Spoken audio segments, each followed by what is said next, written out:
পালয়ার না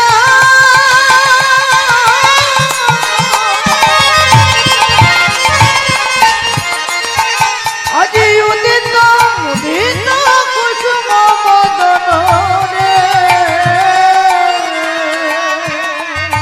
অকরুণ পুন পালয়ার না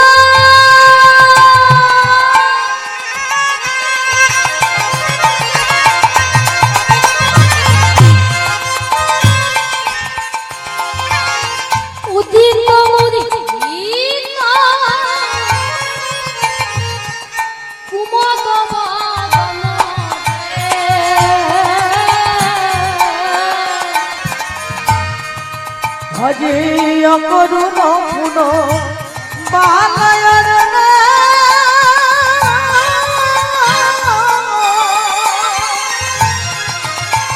আজি উদিত উদিত কুমুদ বদন রে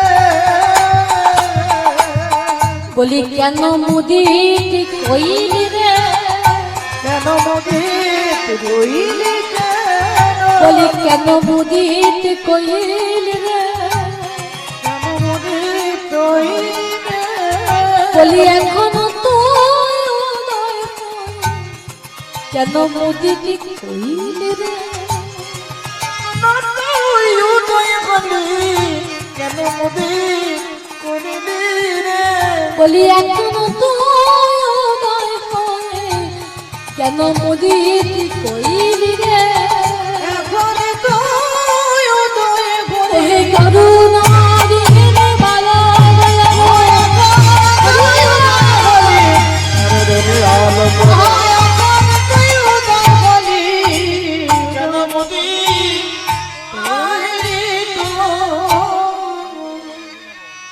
অকরুণ পুনঃ বাল অরুণ উদিত উদিত কুমদ বদন। আজকে সখীরা ওই প্রভাতের অরুণকে লক্ষ্য করে বললেন, ওরে অরুণ, তুই হলি করুণা বিহীন বাবা। কারণ কেন জানিস, একটা বালকের হৃদয়ে যেমন তার কোনো বিচার নাই, বুদ্ধি নাই, করুণার সঞ্চার নাই। একটা ছোট্ট বালক, আচ্ছা বলুন তো মা, একটা ছোট্ট বালকের কি মনে মাথায় বুদ্ধি আছে? কি গো, কি বাবা? একটা ছোট্ট বালককে দেখবেন, একটা কাচের গ্লাস ধরিয়ে দেবেন, বালকটা কি করবে? ভেঙে ফেলবে কাচের গ্লাসটা। তার বিচার নাই, তার বুদ্ধি নাই। ঠিক তেমনি ভাবে আজকে সখীরা ওই অরুণীকে লক্ষ্য করে বলছে, ওরে অরুণ, তুই হলি করুণা বিহীন বালক। কেন তোকে করুণা বিহীন বলছি জানিস? কারণ এই সবে মাত্র আমার রাধা গোবিন্দ রাসরসে নৃত্যগীত করে এই সবে মাত্র শয়ন করেছে, আর তুই কি না এমন সময় উদয় হলি রে। তাছাড়া আর একটা কথা কি জানিস, দেখবেন মা, কুমদ বদন, কুমদ ফুল মানে কি বলুন তো? কুমদ ফুল মানে হলো শালুক ফুল। আর এই শালুকের বন্ধুকে ভ্রমর, সেই শালুকের বন্ধু ভ্রমর সারা দেশে মধু পানে মত্ত ছিল। তো যেই না সূর্য উদিত হয়েছে, ওই কুমদের বদন ধীরে ধীরে করে মলিন হতে লাগলো।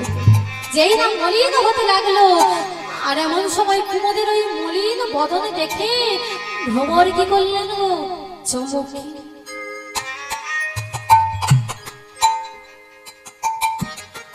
চমকে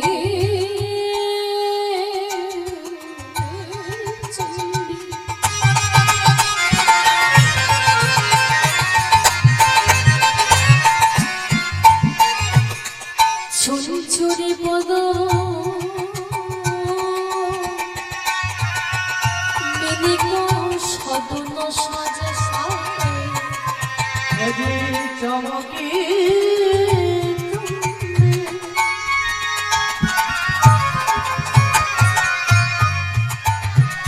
চঞ্চুরি পদ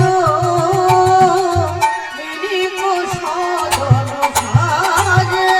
তার তো যাবার মন ছিল তার তো যাবার মন ছিল না রে। তার তো যাবার মন ছিল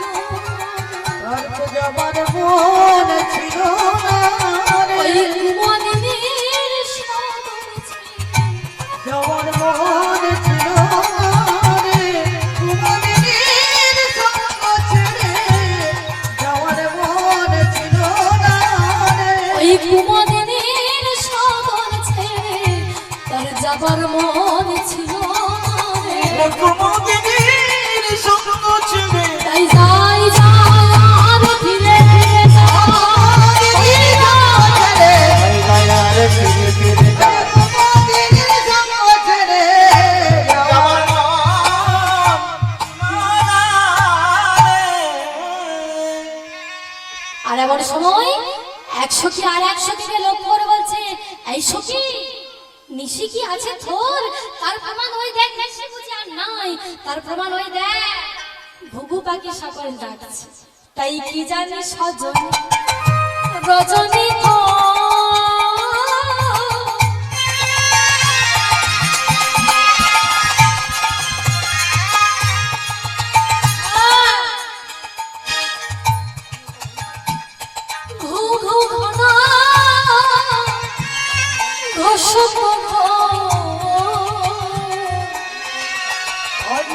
কি জানি রজনী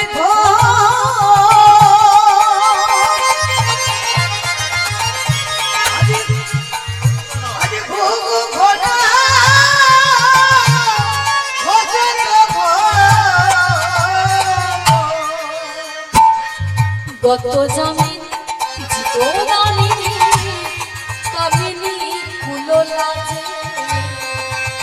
আজি গত জমিনি জিত নামিনি ও গত জমিনী জিতদানিনী কামিনী কুললাজে, গত জমিনি জিত নামিনি উললা কামিনী কুললা, তার সুখের জমিনী কত হলো রে, তার সুখের জমিনি কত হইল রে, তার সুখের জমিনী কত হলো রে, তার সুখের জমিনি কত হইল রে, সৌদামিনীর গতে জয় করে, সুখের জমিনী কত হলো রে, সৌদামিনীর মা আলোক দে কুলকামিনী কুললাজা দিয়ে,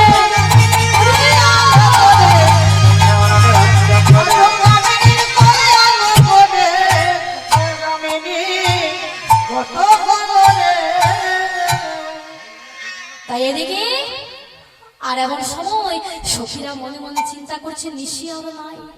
আর এমন সময় সখীরা একে অপর বলা বলি করছে, এই সখী, কালকে রাত্রিটা বড় সুখের ছিল জানিস, কালকে রাত্রিটা বড় সুখের ছিল, কিন্তু আমার মনে কি বলছে জানিস, ভালো করে লক্ষ্য করে দেখবেন মায়েরা, একটা কথা বলে যাই, দেখবেন বাবা, যখন আমাদের সুখের দিন আসে, হ্যাঁ, সেই সুখের দিনটা দেখবেন যেন তাড়াতাড়ি করে যেন শেষ হয়ে যায়, আর যখন দুঃখের দিনগুলো যখন আসে, সেই দুঃখের দিনগুলো যেন পোহাতেই চায় না। তাই এমন সময় এক সখী আর এক সখীকে ডেকে বলছে, এই সখী, আমার মন কি বলছে জানিস সখী? বলি সখীর নিশি এমনই যায়, বলি সখীর নিশি এমনই যায়, সুখের নিশি কেমন বলি দুঃখের নিশি মোদের পোহায় না, বলি সুখের নিশি এমনই যায়, আজি দুঃখের নিশি পোহায় না গো, সুখের নিশি এমন যায়, বলি দুঃখের নিশি পোহায় না গো, সুখের নিশি এমনই যায়, আজি দুঃখের নিশি পোহায় না গো, সুখের নিশি এমন যায়। তাই সখী, কালকে রাত্রিটা বড় সুখের ছিল জানিস, দেখবেন মা, আকাশে যখন বিদ্যুৎ চমকিত হয়, সেই বিদ্যুৎ চমকিত হয়ে আবার ক্ষণিকের জন্য চমকিত হয়ে আবার মেঘের সঙ্গে কেমন বিলীন হয়ে যায় না কি, আর ক্ষণিকের জন্য যখন চমক দিয়ে ওঠে, সারা পৃথিবীটা যেন একদম আলোয় আলোকিত হয়ে যায় কি, তাই তো? ঠিক তেমনি আজকে সখীরা বলছে, জানিস সখী, কালকে গত নিশিটা যেমন এলো ঠিক তেমনই চলে গেল।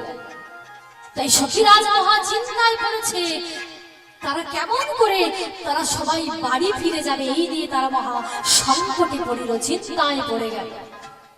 অমা সখীদের মনে চিন্তা হলে কি হবে? একজনের মনে কিন্তু খুব আনন্দ হচ্ছে। তারা কে বলুন তো? তারা হলো দুটো পাখি। সেই পাখি দুটোর নাম কি? না বাবা, সুখসারী নয়। সেই পাখি দুটো হলো, একজনের নাম চক্রবাক, একজনের নাম হচ্ছে চক্রবাকী। কোকো চক্রবাক, চক্রবাকী। হরিবল হরিবল। সেই চক্রবাক চক্রবাকী তারা দুটি পাখি, তারা একজন নদীর ওপারে থাকে, একজন এপারে থাকে।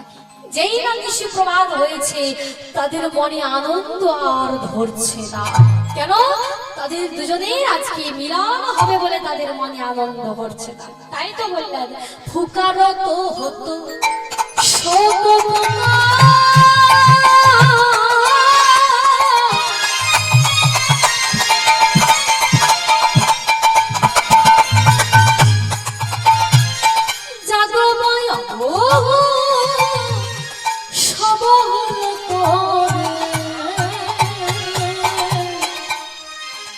আজি ফুকারত হতো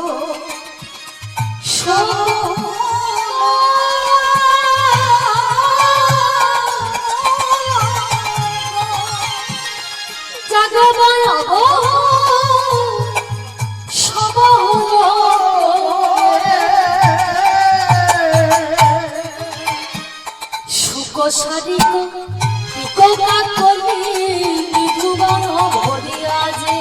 আজি সুকসারিক পিকোকা কলি নিধুবন ভরিয়া যে। সুকসারিক পিকোকা কলি নিধুবন ভরিয়া যে। ডাকে জয় রাধে শ্রী রাধে বলে, জয় রাধে শ্রী রাধে বলে, বলি বৃন্দাবনের বন পরে। জয় রাধে শ্রী রাধে বলে, বৃন্দাবনের বনে বলি কঠিন মঙ্গলের ধ্বনি, মঙ্গলের ধ্বনি মাঝে জয় রাধে শ্রী রাধে বলে। জয় রাধে। তাই এতক্ষণ গেল বৃন্দাবনের সাময়িক অবস্থা। আর এদিকে কি হলো জানো?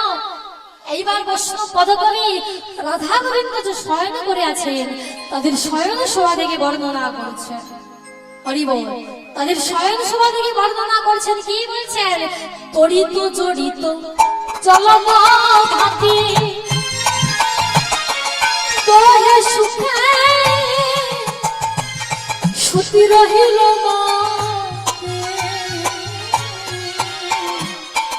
জড়িত জড়িত জলন ভাতি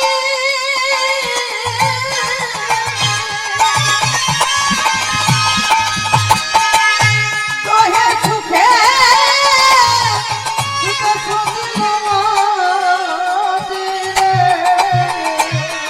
যেন স্থির বিজুরি জড়াইয়াছে, বিজুরি দাঁড়ায় আছে, যেন স্থির বিজুরি জড়াইয়াছে।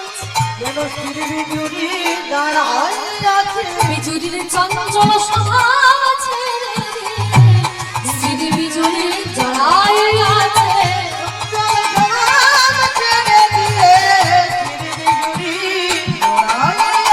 বিজুরি চঞ্চল স্বভাব ছেড়ে দিয়ে স্থির বিজুরি জড়াইয়াছে।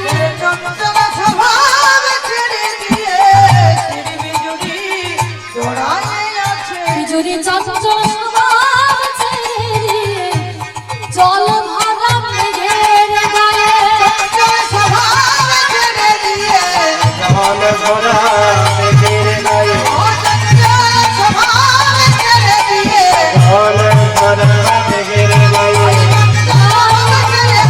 জল ভরা মেঘের গায়ে।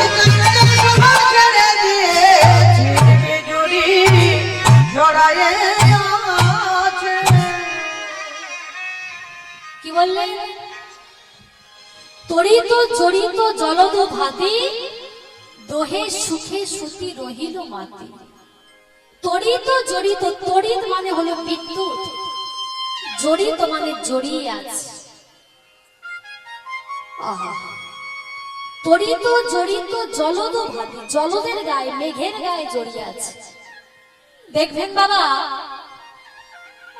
ওই আকাশে যখন প্রচুর পরিমাণে মেঘ ওঠে, ভালো করে লক্ষ্য করে দেখবেন, ওই যে মেঘ যখন উঠে, ঈশানকালে যখন মেঘ ওঠে, মেঘটা একদম কালো হয়ে যায়।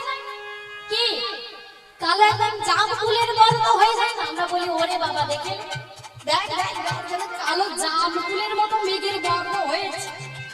বলি না আমরা, কালো জামের মতো হয়েছে। দেখবেন মা, ওই ঈশানকালে যখন মেঘ ওঠে, তখন একদম কালো হয়ে মেঘটা উঠে যায়। আর যখন কালো হয়ে যখন মেঘটা ওঠে, ভালো করে লক্ষ্য করে দেখবেন, ওই কালো মেঘের গায়ে ওই বিদ্যুৎ চমকিত হয়। কি বিদ্যুৎ চমকায় না? আর যখন বিদ্যুৎটা যখন চমকায়, দেখবেন ক্ষণিকের জন্য ওই সারা পৃথিবীটা আলোয় আলোকিত হয়ে যায় না? কি তখন জ্যোতিটা কেমন লাগে বলুন তো? আচ্ছা বলুন তো, ওই মেঘটা যদি কালো না হয়ে যদি সাদা হতো, আর সাদার গায়ে যদি বিদ্যুৎ চমকিত হয়ে হতো, অতটা কি ভালো লাগতো? ভালো লাগতো না। দেখবেন একটা অন্ধকারের মধ্যে যখন প্রদীপ জ্বালা হয়, তখন দেখতে কতটা সুন্দর লাগে বলুন তো? কিন্তু আলোয় ভরা প্রদীপ জ্বেলেছেন, কি দেখতে কি ভালো লাগে? কি ভালো লাগে? অন্ধকারে যদি একটা প্রদীপ জ্বালা হয়, সেই প্রদীপটাকে দেখতে দেখবেন কত সুন্দর লাগে। তাই আজকে ওই কালো মেঘকে আজকে গোবিন্দের সঙ্গে তুলনা করলেন। আর ওই যে বিদ্যুৎ, একটা দুটো বিদ্যুৎ নয়, ওই কোটি কোটি বিদ্যুৎ, সেই বিদ্যুতের যে ঝলক, সেই বিদ্যুতের সঙ্গে আমার প্রেমময়ী রাধারানীর তুলনা করলেন। কি বললেন? না রাধা গোবিন্দ তারাতে দুজনে যে শুয়ে আছে, শয়ন করে আছে। কেমন করে? না রাধারানী যে গোবিন্দকে ওই বুকের মধ্যে জড়িয়ে ধরে যে শয়ন করে আছে, যেন মনে হয় যে কালো মেঘের গায়ে যেন কোটি কোটি বিদ্যুৎ জড়িয়ে আছে।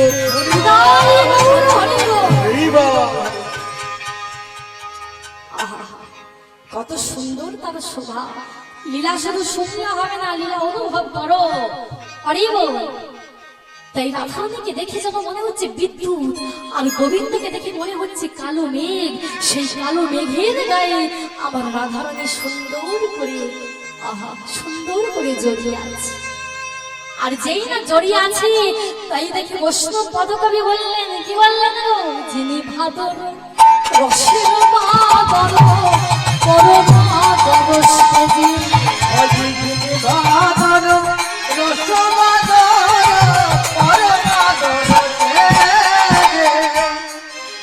আজ যিনি ভাদর করুণাদর রমায়াদর সাজে, ভাদর যিনি রসের বাদর হয়েছে, ভাদর যিনি রসের বাদর হয়েছে, ভাদর যিনি রসের বাদর হয়েছে, বলি বৃন্দাবনের বিলাস কুঞ্জে, ভাদর যিনি রসের বাদর হয়েছে, ওই বৃন্দাবনের মাঝে যিনি বাদর হয়েছে, ওই বৃন্দাবনে বিলাস কুঞ্জে, বাদর যিনি রসের বাদর হয়েছে, বৃন্দাবনের রসকুঞ্জে যিনি বাদর হয়েছে, বৃন্দাবনের বিলাস কুঞ্জে ভাদর যিনি রসের বাদর হয়েছে। হরি বল হরি বল। আমা এই যে রস বাদর, এই হরি রস বাদরে তো সবাই ভিজতে পারে না। এই হরি রস বাদরে কি সবাই ভিজতে পারে? এই রস বাদরে সবাই ভিজতে পারে না বাবা। কারা ভিজেছে? এই যে আপনাদের মতো সাধু গুরু বৈষ্ণব, আপনারাই তো এই হরিরস বাদরে ভিজেছে। দেখবেন মা, বর্ষাকালে যখন বৃষ্টি হয়, দেখবেন সেই যারা চাষিবাসী মানুষ হয়, ভালো করে লক্ষ্য করে দেখবেন, যারা চাষবাস করে, যারা অর্থ উপার্জন করে পেট চালায়, সংসার চালায়, যত ঝড় হোক, যত বৃষ্টি হোক, যত যাই হোক না কেন, সেই চাষিবাসী মানুষ দেখবেন তারা কি করে বলুন তো? ওই ঝড় জলকে উপেক্ষা করে তারা মাঠে ঘাটে যায় দুটো ফসল পাওয়ার জন্য। আর যারা ওই ঝড় বৃষ্টির মধ্যে যারা ঘরের ভিতরে বসে থাকে, কি গো, তারা কি ফসল ফলাতে পারবে? কারণ বৃষ্টির ভয়ে তারা ঘরের ভেতরে বসে আছে। এই বৃষ্টিতে সবাইকে ভিজতে চায়? সবাই ভিজতে চায় না। বৃষ্টির ভয়ে যারা ঘরের ভেতরে বসে থাকে তারা কিন্তু ফসল লাভ করতে পারে না। কিন্তু যারা আমাদের মতো চাষিবাসী মানুষ, তারা কি করে? বৃষ্টির মধ্যে ভিজে ভিজেও আমরা মাঠে ঘাটে যাই দুটো ফসল পাওয়ার জন্য বাবা। ঠিক তেমনি ভাবে এই যে হরি রস বাদর, এই হরি রস বাদরে সবাই ভিজতে পারে না। তাই তো বলেছেন, কি বললেন গো? এই রস বাদরে তারাই ভিজে, রস বাদরে তারাই ভিজে, রস বাদরে তারাই ভিজে, এই রস বাদরে তারাই ভিজে। কারা ভেজে? কারা জানো? যারা ঘরে বসে ভজন করে, এই রস বাদরে তারাই ভিজে। যারা ঘরে বসে ভজন করে, এই রস বাদরে তারাই ভিজে। যারা ঘরে বসে ভজন করে, রস বাদরে তারাই ভিজে। যারা ঘরে বসে যারা ভজন করে, তবে কোন ঘর বাবা? ওই ইট পাথর সিমেন্ট বালি মাটি এইসব ঘর? বললেন না ওই ঘর নয়। তাহলে কোন ঘর জানো? যারা আপন আপন গুরু ঘরে বসে যারা ভজন করে, এই রস বাদরে তারাই ভিজে। আপন আপন গুরু ঘরে বসে ভজন করে, রস বাদরে ভজন করে। যারা আপন আপন গুরু ঘরে বসে যারা ভজন করে, এই হরি রস বাদরে তারাই ভিজেছে। আর কারা ভেজে না? যারা আমার মতো মায়াবদ্ধ জীব, মায়ার শৃঙ্খলে আবদ্ধ হয়ে সবাই বলে আমার স্ত্রী, আমার পুত্র, এই যে আমার আমার করে ভগবানকে ভুলে যায়, তারাই এই হরি রস বাদরে তারা ভিজতে পারে। তাই তো বলি, তারা কেউ ভিজলো কেউ ভিজল না। কেউ ভিজলো কেউ ভিজলো না, কেউ ভিজলো কেউ ভিজলো না, কেউ ভিজলো কেউ ভিজলো না। এই হরি রস বাদরে কেউ ভিজলো কেউ ভিজল না। এই হরির সমালে কেউ ভিজলো কেউ ভিজলো না। আচ্ছা বলুন তো মা, এই যে আপনারা ভিজেছেন হরি রস বাদর, এখানে তো হরি রসের বর্ষা লেগেছে। এই বর্ষাতে আপনারা ভিজছেন, কিন্তু অনেকে আছে ভিজে না। যারা ঘরের ভেতরে বসে বসে যারা ওই হাতে রিমোট নিয়ে যারা সিরিয়াল দেখছে, তারা এই হরি রস বাদরে ভিজতে পারে। তাই তো বলল, আহা, তারা কেউ ভিজলো কেউ ভিজল না। কেউ ভিজলো কেউ ভিজলো না। ভিজলো না। সকল গ্রামবাসীবৃন্দকে বলা হচ্ছে যে মহাপ্রসাদ বিতরণের জন্য আপনারা একটি করে বালতি ও একটি করে হাতা নিয়ে আমাদের রান্নাশালে প্রবেশ করুন। কীর্তন শেষ হবে, তারপরে মহাপ্রসাদ বিতরণ শুরু হবে।